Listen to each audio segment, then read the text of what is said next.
Please. Hits an Iraqi mine in the Gulf as the Iraqi foreign minister carries a letter from Gorbachev to Saddam Hussein, and the preparations for a ground war quicken.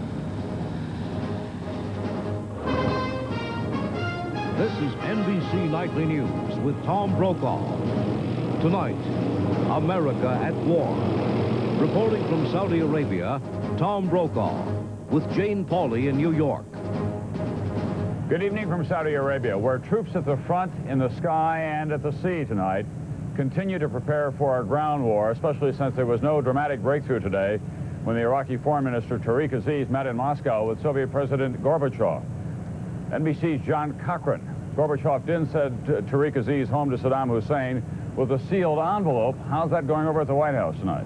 Well, over the weekend, Tom, George Bush went out of his way to say he was confident that Gorbachev would not go off the reservation, that he would not try to cut a deal that would be unacceptable to George Bush. So today, the president had to wait to find out whether his confidence in Gorbachev was justified. Walking the beach before leaving Kennebunkport, the president strode quickly and straight ahead. But when asked about the talks in Moscow, he sidestepped. I have nothing to say about the Soviet matter. There's a lot of interesting things happening. I don't want to talk about them. The president could not say much because the Soviets had not briefed him on the talks. The session between Gorbachev and Foreign Minister Aziz lasted 3.5 hours. The Soviets said they were offering a concrete plan, but would not say what was in the concrete. After the talks, Gorbachev's spokesman sounded upbeat, sort of. The plan envisages political measures which we believe were received with understanding by the Iraqi side. As Tariq Aziz left Moscow for Baghdad, he said he would report to Saddam Hussein and would return to Moscow very soon with Iraq's reply. When President Bush returned to the White House, he still had not heard from the Soviets. But Gorbachev had talked to Germany's Chancellor Helmut Kohl, and Kohl talked to Bush. A German newspaper, Bild, reported Gorbachev's plan includes Iraq's unconditional withdrawal from Kuwait, no reprisals against Iraq, no tampering with Iraq's government and borders, and eventual negotiations on the Palestinian-Israeli problem. Late today, Bush huddled with top advisors to discuss the Kremlin plan, which the Soviets were finally sending to Washington in a secret cable. Before that cable arrived, a senior White House aide told NBC News that President Bush regarded the Soviet plan as, quote, no big deal. Now they've seen that Soviet cable, and the White House has just issued this statement. The Soviets have asked that we treat the substance of their account of the plan as confidential. We will not comment further on it. The White House adds, however, our military campaign remains on schedule. Tom?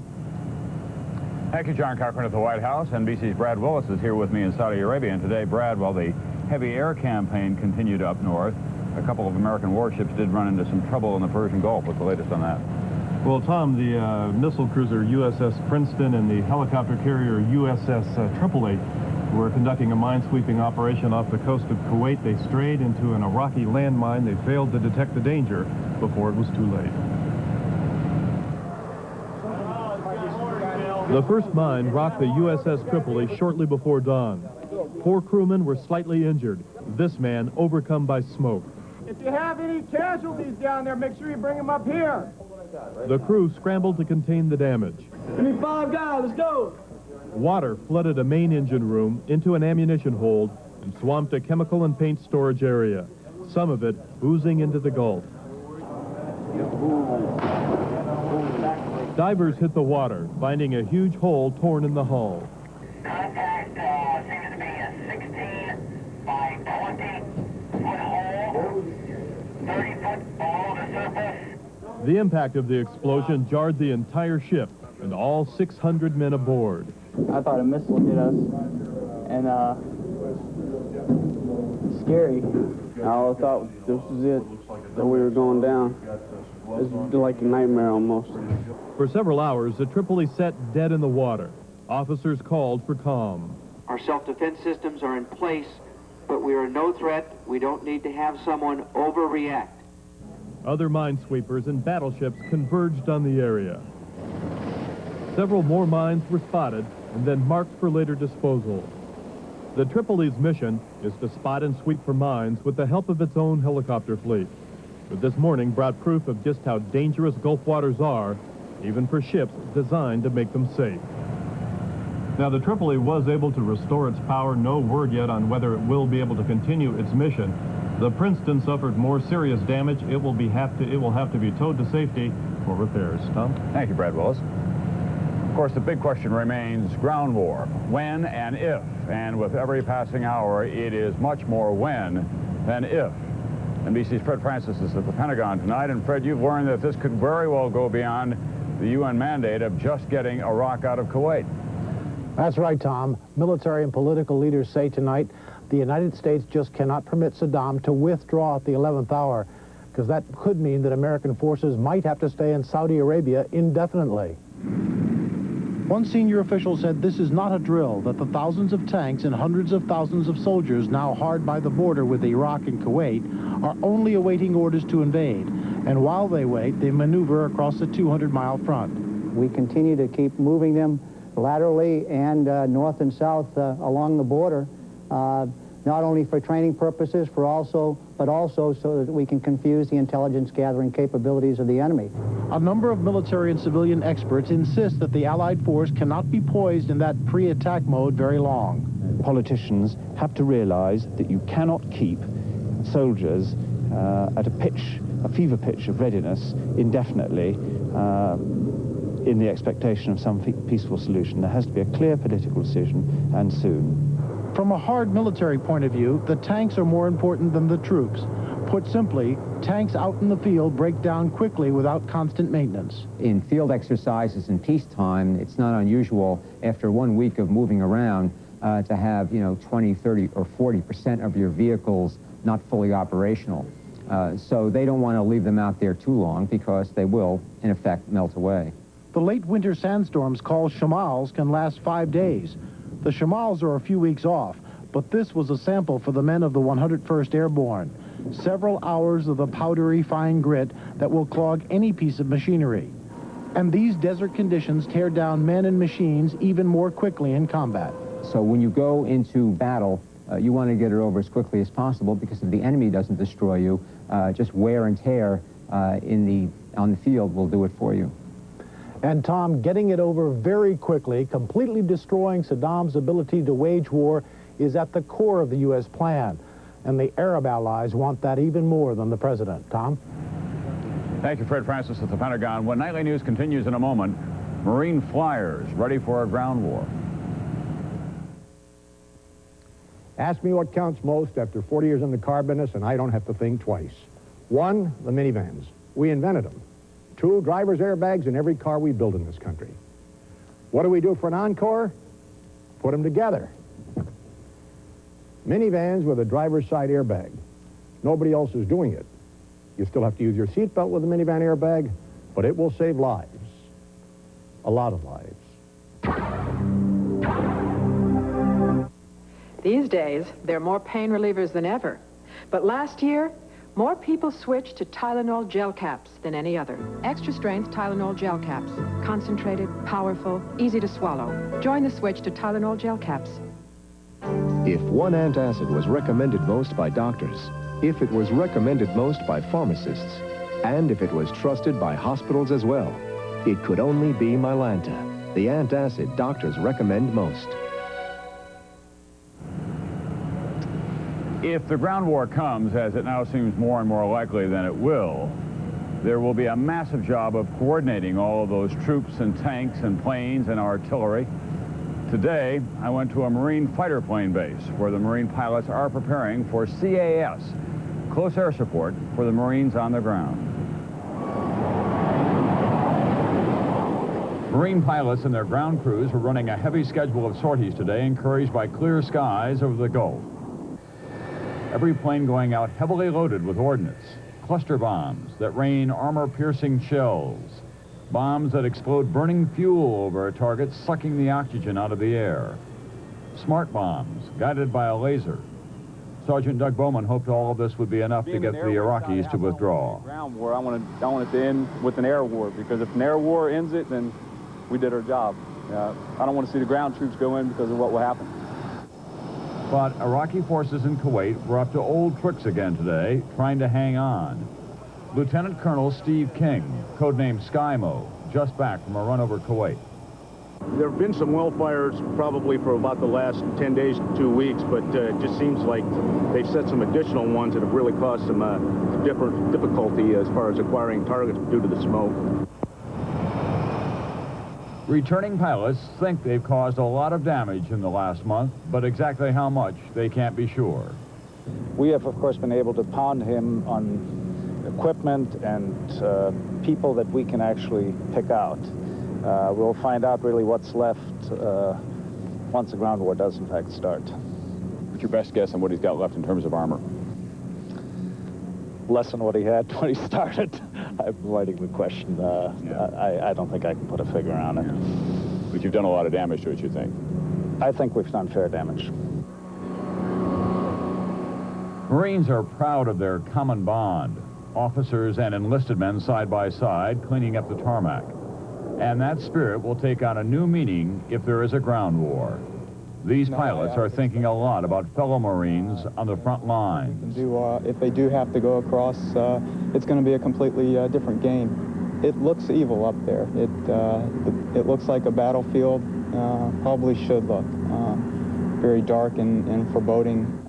What gives you pause about flying close air support for a ground action? The scariest thing for me personally is dropping on friendlies. And I have a lot of friends that are personal friends that are on the ground, and I've known them for a long time. And that to me, that is the hardest decision. If I'm not sure of what really is on the ground, I'm not going to drop on it. But I'm scared of dropping and killing another Marine.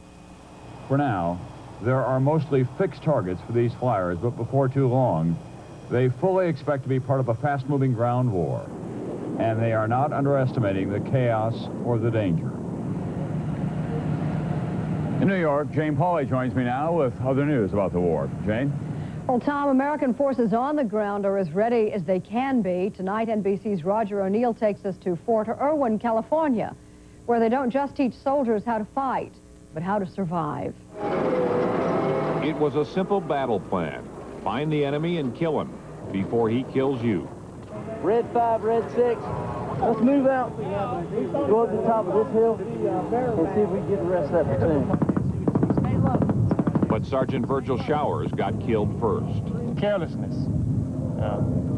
That's how I got killed. I walked beside the hill there, and there was a belt there, and when I stuck my head around there, it was over. The 48th Infantry Brigade of the Georgia National Guard has been killed a lot in the last month, but that's why they are here. The National Training Center at Fort Irwin, California is the last place soldiers before deployment to Saudi can make mistakes, learn from them, and live to talk about it. In war, everything is simple. Even the commanding general at Fort Irwin, Wes Clark, has died on the California battlefield. It is a very aggravating, it makes me very angry when I think back at how foolish I was to have put myself in a position to have been killed. Almost every soldier in the Persian Gulf has been trained here. On the Mojave Desert, the enemy is Op 4, American soldiers who look and fight like we think the Iraqis will. Here, they usually win. Tank Commander Tom Dudley thought he was doing pretty well. He hadn't been killed in 2 weeks. We found this great wadi to hide in, good hold-down positions to take the enemy on, and then artillery just came in on us. The weapons fire blanks, but use lasers to activate strobe lights on tanks or beeper alarms on soldiers. When they go off, the soldier knows he's died. It makes me feel like, hey, that's one. I don't like to be dead. I tell you that much. I like to stay alive as long as I can. That's the purpose of the training center. As the battle is fought, analysts are able to watch it unfold on computer screens.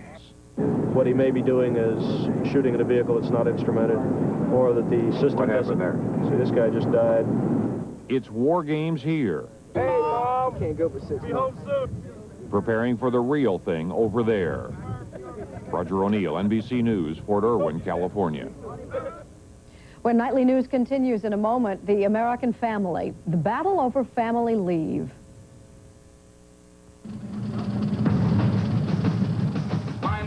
Know our assignment and go out and do it with some aggressiveness. Why is it that some people constantly manage to reach heights others can only dream of? A few towns in western Pennsylvania have produced more football legends than any other place. poison. Dan Marino. We know that at the end of this game, Johnny Unitas.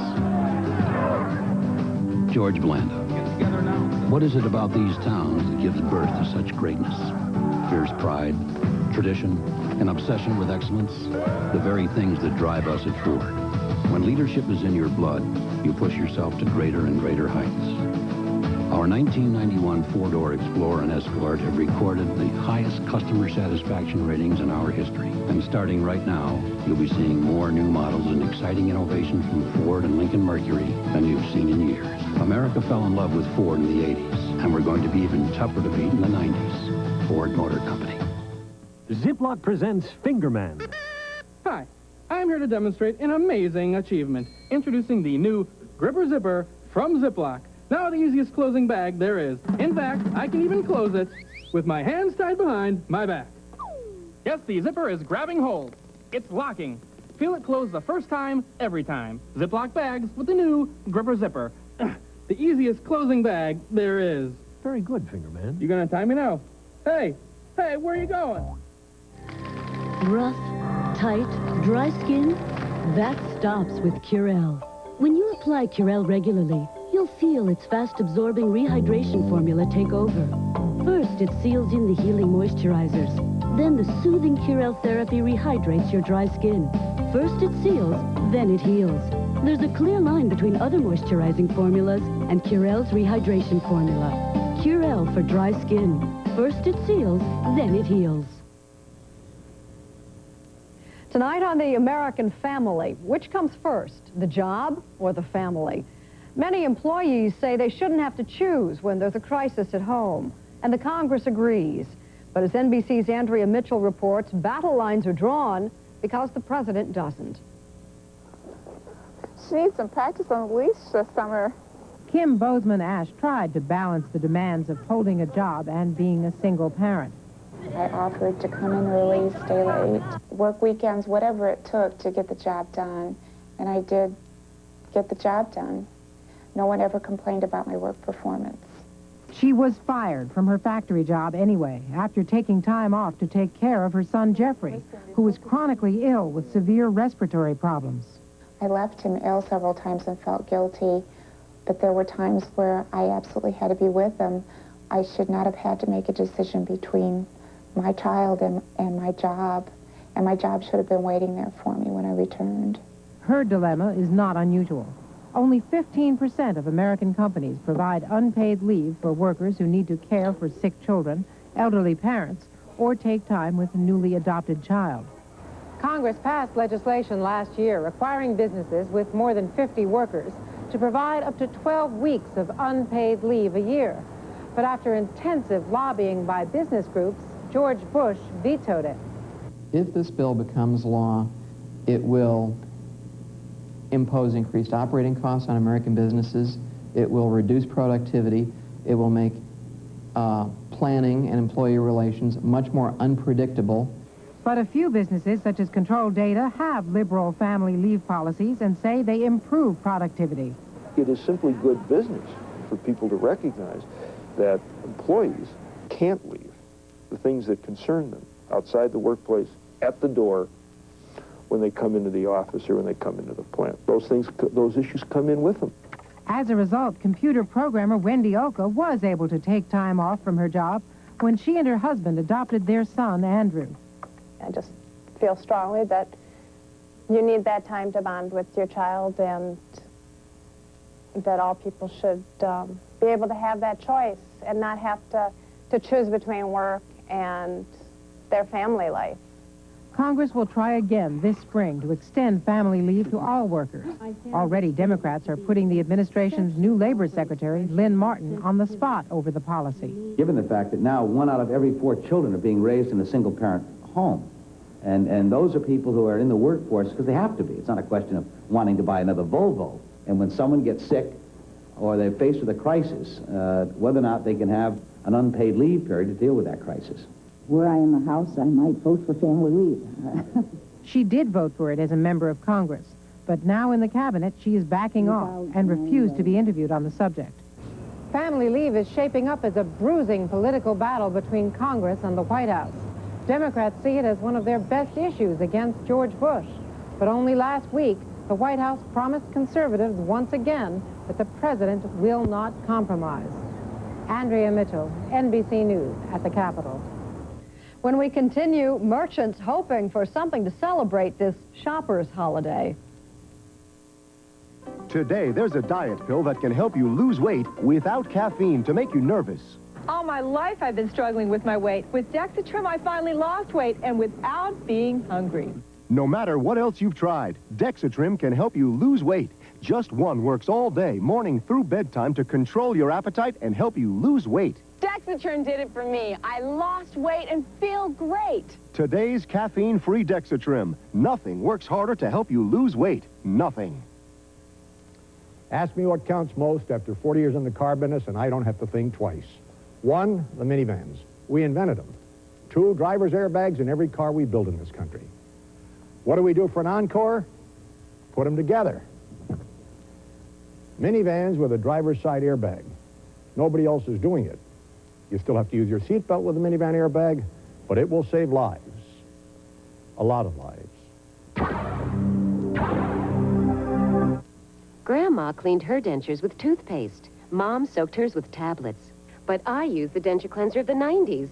Powerful, fast-acting Denture foam. The deep cleaning of a tablet, the speed of a toothpaste. Just spray it on. In seconds, Denture foam expands, reaching deep down to loosen even stubborn food stains, so you can quickly brush and rinse your dentures sparkling clean. Total time, just 1 minute. It even has minty mouthwash ingredients. Get new Denture foam, the deep cleaning of a tablet, the speed of a toothpaste.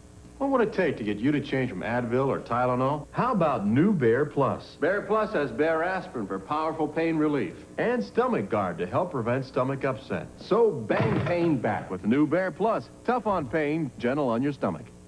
Do yourself proud. Make you look beautiful. Do it for yourself with Minwax and Wood. Get beautiful color with Minwax Wood Finish and lasting protection with Minwax Polyurethane. So do yourself proud with Minwax and Wood. This President's Day holiday has come to be the biggest shopping day of the post-Christmas season. This year, however, NBC's Irving R. Levine reports shoppers are taking a holiday. They were giving away cherry pies at this Washington, D.C. electronics store today. Cherry pies, Washington's birthday gimmick to attract customers. And appealing to patriotism, a free flag. But the biggest draw at this Miami shopping center and at stores everywhere were the sales. Price cuts were even deeper than in previous years. They're still spending. They just want to make sure they're getting the best value. At this Bethesda, Maryland shop, bargains overcame any anti-fur sentiments. I've always wanted a fur coat, and I just think this is the time to do it. It's a tougher sell this President's Day because of the recession and consumer concerns about the war. The pitches have been more strident. And you get free financing for a full year. Plus free American flag for everybody. In Glendale, California, Broadway stores, which have filed for bankruptcy, tried to jumpstart consumer spending by offering a $10 gift certificate on every $100 purchase. It's very pro-customer anymore. They have to be. You know, we're in a recession. Retail sales are in a deep slump, resulting in widespread layoffs of sales clerks. At a meeting of AFL-CIO union leaders in Miami today, the head of the Retail Clerks Union disagreed with the Bush administration forecast of an early upturn. It's been difficult for us, and it continues to be difficult for us, and I don't really see an early end. Merchants say they have created problems for themselves by constantly holding sales. Many shoppers ignored President's Day price cuts, expecting even bigger bargains when Memorial Day sales roll around. Irving R. Levine, NBC News, Washington. The Financial Report has been brought to you by Merrill Lynch. We're bullish on the future.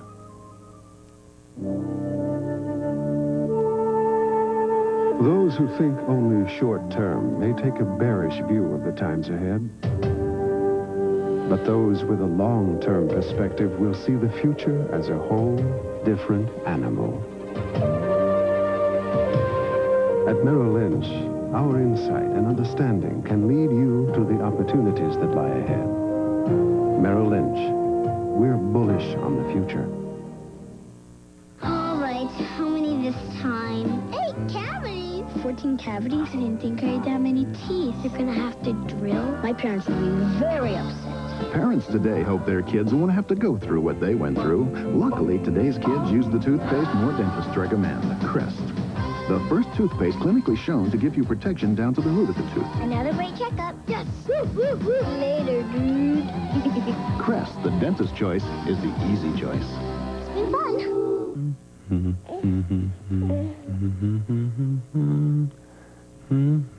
Nobody has rocked more babies to sleep than we have.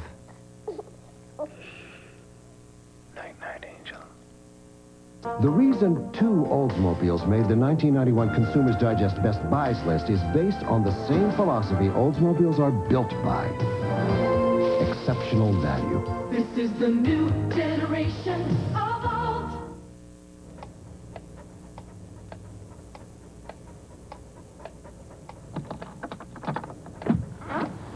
For more than 60 years, we've been everybody's favorite chair. Oh, good boy. Okay, what's new with the new generation of Oldsmobile?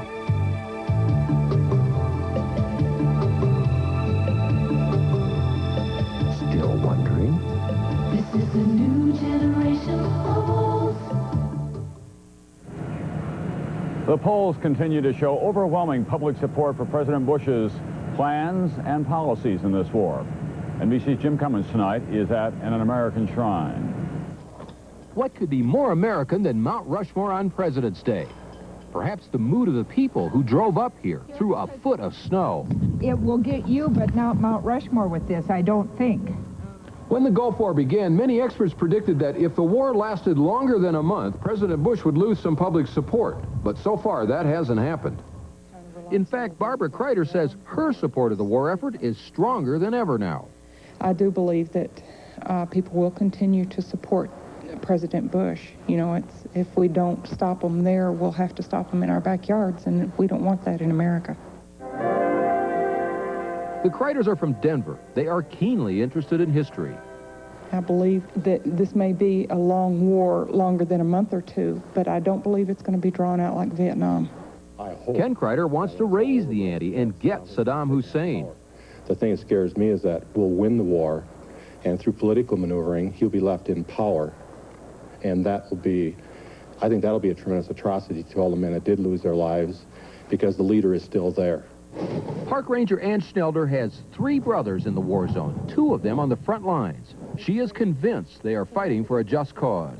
As long as my brothers are over there, I'm going to be rooting for them and for our team. In nearby Keystone, Nancy Gozman says the customers at her convenience store are more worried now than a month ago. They do realize that there's going to be a lot more casualties when we start talking about ground fighting. And so they worry about that. But they know it's inevitable, too. The pollsters say there is still plenty of confusion among Americans about why we are fighting this war. But most of the people up here would agree with Barbara Kreider's assessment. It's the freedom of the American people and of the world, and that's worth fighting for. Our forefathers did it for us. Jim Cummins, NBC News, Mount Rushmore. That's Nightly News up to the minute. Round-the-clock coverage will continue on this NBC station.